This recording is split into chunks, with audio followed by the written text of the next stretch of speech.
റിജു കാഞ്ഞുകാരിലേക്ക് കൂടി. റിജു, വിധി കേട്ടല്ലോ, എങ്ങനെ പ്രതികരിക്കും? തീർച്ചയായും കേരള സമൂഹം മുഴുവൻ ഈ വിധിയെ സ്വാഗതം ചെയ്യും. അതോടൊപ്പം തന്നെ ഞാനും ഈ വിധിയെ സന്തോഷത്തോടെ തന്നെ സ്വാഗതം ചെയ്യുകയാണ്. അതിലേറ്റവും പ്രധാനപ്പെട്ട വസ്തുത കേരള സമൂഹത്തിന് മാത്രമല്ല, കത്തോലിക്ക സമൂഹത്തിന് മാതൃകയാവേണ്ടവർ തന്നെയാണ് ഈ കുറ്റം ചെയ്തത് എന്നുള്ളതാണ്. അത്തരത്തിലുള്ള വ്യക്തികൾക്ക്, സാധാരണ വ്യക്തികൾക്ക് കൊടുക്കുന്ന ശിക്ഷയേക്കാൾ അല്പം കൂടുതൽ തന്നെ കൊടുക്കണം എന്നാണ് ഞാൻ ആഗ്രഹിക്കുക. ഈ വധശിക്ഷ കൊടുക്കുന്നതിനേക്കാൾ എന്തുകൊണ്ടും നല്ലത് ജീവപര്യന്തം തന്നെയാണ്. കാരണം അവർ അനുഭവിക്കുക തന്നെ വേണം. കാരണം ഇവരാണ് ഓരോ വിശ്വാസിക്കും മാതൃക നൽകേണ്ട വ്യക്തികൾ. ഇവരാണ് ഞങ്ങളാണ് വഴിയും സത്യവും ജീവനും എന്ന് പഠിപ്പിച്ചു കൊടുക്കുന്നവർ. ഇവർ തന്നെ ഇത്തരത്തിൽ കുറ്റകൃത്യങ്ങൾ ചെയ്യുമ്പോൾ അതിന് ഇവർ ഈ ലോകത്ത് തന്നെ അനുഭവിക്കാനുള്ളത് അനുഭവിച്ച് തന്നെ കടന്നു പോകണം. ഒരു വധശിക്ഷ കൊടുത്ത് അവസാനിച്ച് പോകേണ്ടതല്ല. ഇനിയും ഇവർ ഹൈക്കോടതിയിലും സുപ്രീം കോടതിയിലും ഒക്കെ ഈ വിശ്വാസികളുടെ പണം വെച്ച് അപ്പീൽ പോകും. അതിൽ ആരും സംശയവുമില്ല.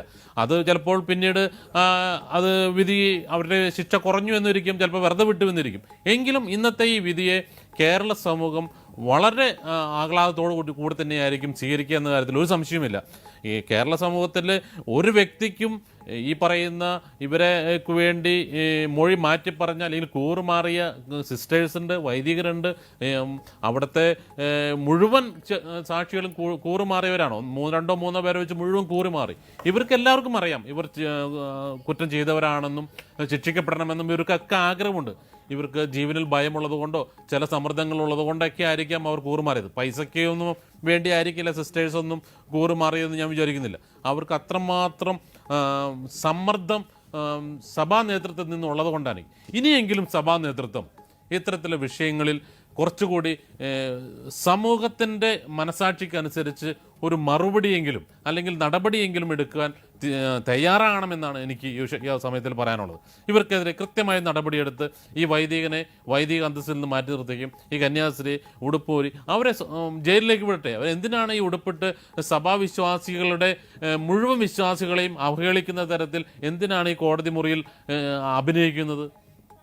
ഇവർ കന്യയാണെന്ന് തെളിയിക്കാൻ വേണ്ടി നടത്തിയ ശസ്ത്രക്രിയ കൊണ്ട് അവഹേളിക്കപ്പെട്ടത് ഇവരല്ല, ഈ ഭാരത കത്തോലിക്ക സഭയിലെ മുഴുവൻ വിശ്വാസികളുമാണ് അതുകൊണ്ട് അവഹേളിക്കപ്പെട്ടത്. ഞങ്ങളെപ്പോലുള്ള ഓരോ വിശ്വാസികളും മറ്റ് മതസ്ഥരുമായി ഇടപെടുമ്പോൾ അവർ ഞങ്ങളുടെ മുഖത്ത് പോയി ചോദിക്കുക എന്ന ഒരു ചോദ്യമുണ്ട്. നിങ്ങളുടെ കന്യാസ്ത്രീയല്ലേ മറ്റേ ഓപ്പറേഷൻ നടത്തിയതെന്നൊക്കെ പറയുമ്പോൾ ഞങ്ങൾ അനുഭവിക്കുന്ന അവഹേളനം ഇവർക്കൊന്നും മനസ്സിലാകില്ല. ഇത്തരത്തിലുള്ള വ്യക്തികളെ അതാത് സമയങ്ങളിൽ സഭ നടപടിയെടുത്ത് മാറ്റി നിർത്തിയിരുന്നുവെങ്കിൽ സഭയ്ക്ക് ഇത്രമാത്രം അവഹേളനം ഏൽക്കേണ്ടി വരില്ലായിരുന്നു. ഇനിയും ഇത്തരത്തിലുള്ള നിരവധി കേസുകൾ കോടതി മുറിയിൽ നിൽക്കുകയാണ്.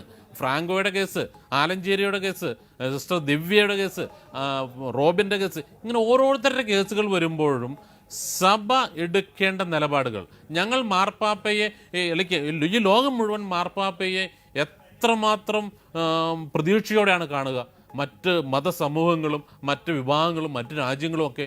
പക്ഷേ ഈ കേരള കത്തോലിക്ക സഭ മാത്രം മാർപ്പാപ്പ പറയുന്നത് കേൾക്കുന്നില്ല. അവർ ഒരിക്കലും ഇരയോടൊപ്പം യാത്ര ചെയ്യാൻ ആഗ്രഹിക്കുന്നില്ല. അവർ വേട്ടക്കാരുടെ ഒപ്പം മാത്രം യാത്ര ചെയ്യുന്നു, വേട്ടക്കാർക്കൊപ്പം വേണ്ടി നിലനിൽക്കുന്നു, വേട്ടക്കാർക്ക് വേണ്ടി സഭയുടെ വിശ്വാസികളുടെ പണം ദൂർത്തടിക്കുകയാണ്.